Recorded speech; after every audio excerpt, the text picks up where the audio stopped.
bu leen fàtte bës ci abonné ak ci cloche bi ngir ngeen mën a jot xibaaru ëllëg média.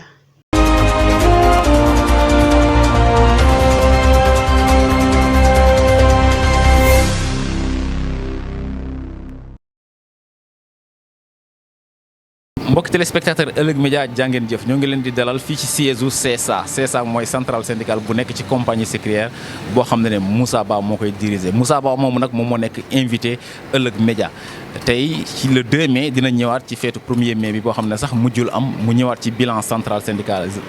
en plus du bilan de la centrale syndicale Moussa Ba un grand politicien c'est-à-dire chargé de la commission des finances au niveau de la municipalité de Richard Toll dina ñëwaat tuuti sur l'actualité politique mu wax lan moo soxal askan wi.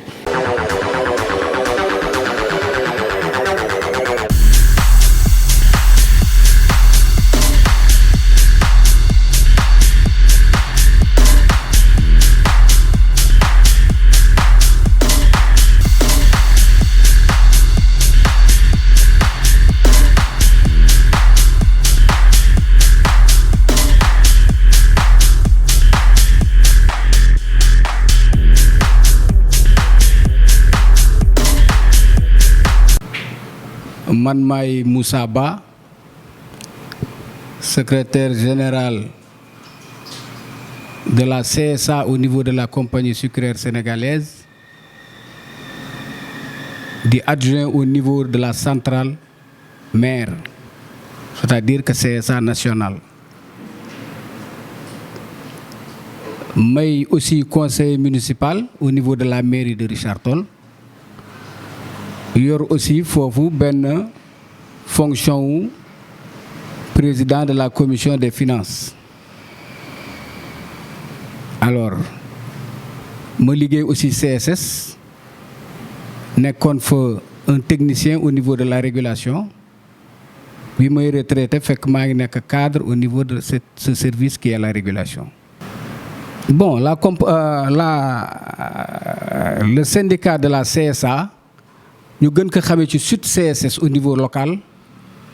ñu ngi ko créé fii en 2002 lañ ko créé bi ñu ko créé il nous a fallu 2 ans pour ñu mën am récépissé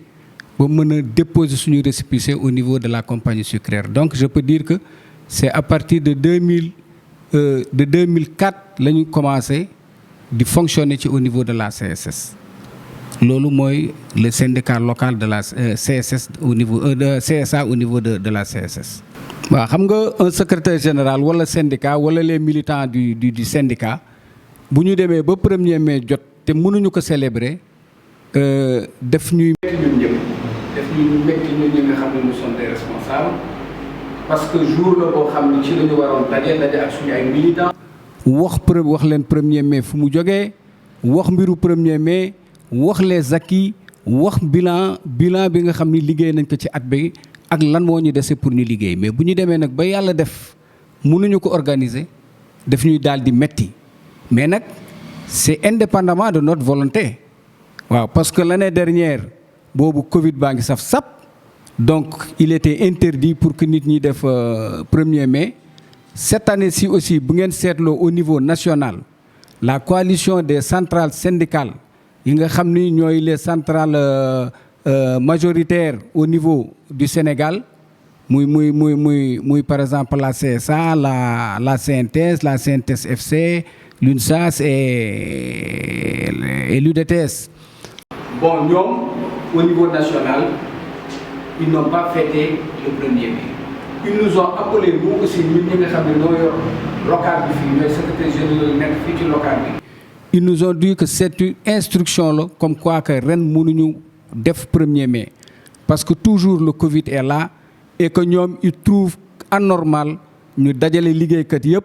di leen défiler loo wala di kii ak yooyu dajale leen te Covid bi jeexagu fi ba léegi. Donc ils donnent ordre à ce que vraiment ñun ñëpp ñu bañ a organiser et nous avons suivi les instructions de nos secrétaires généraux nationaux. waaw xam nga syndicat moom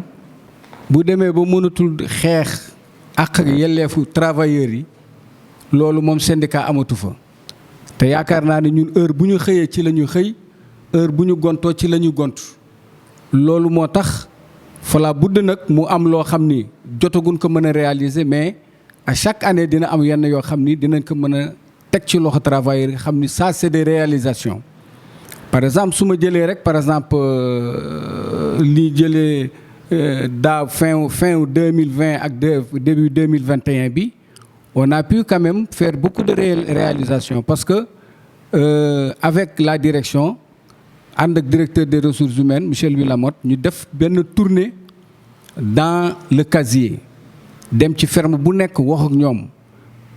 dem ci biir usine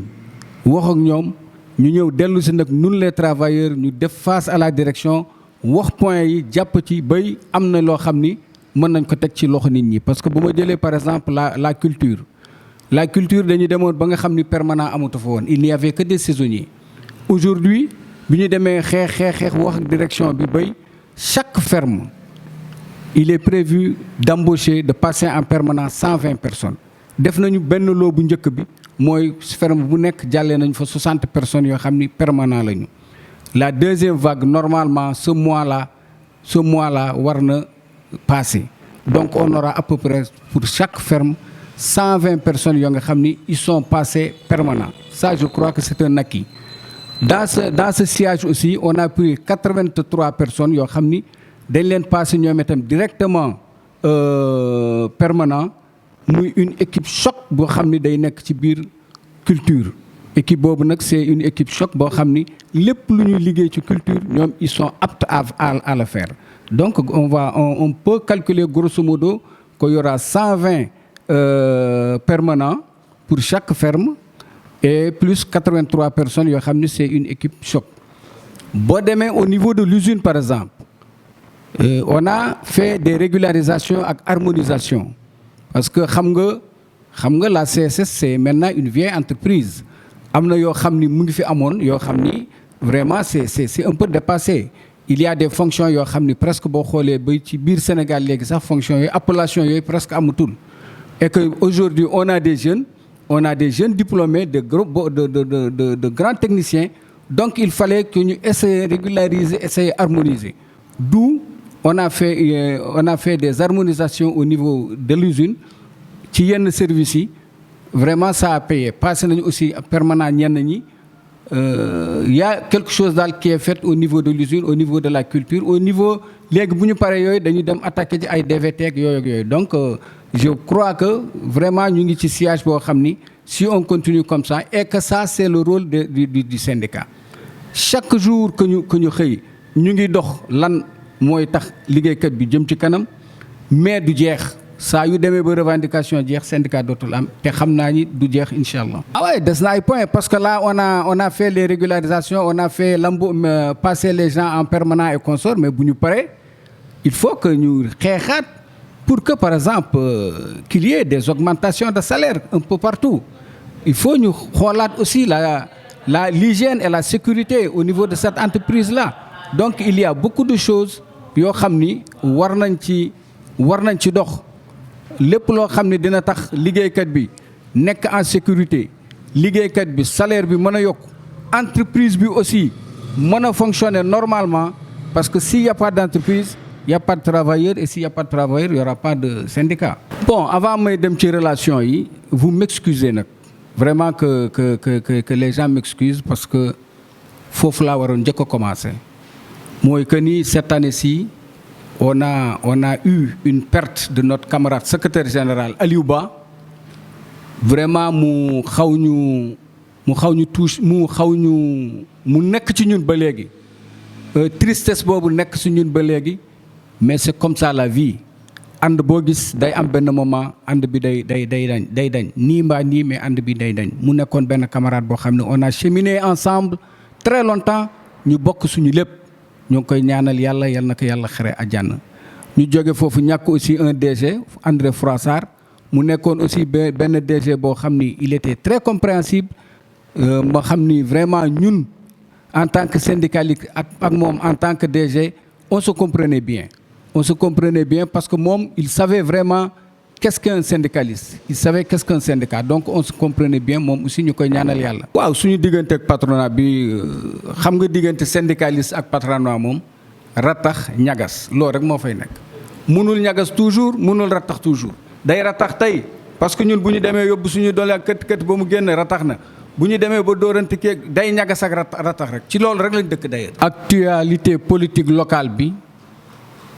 je crois que c'est une actualité boo xam ni c'est pas très mauvais hein parce que bon ñan ñoo ñu fekk si mooy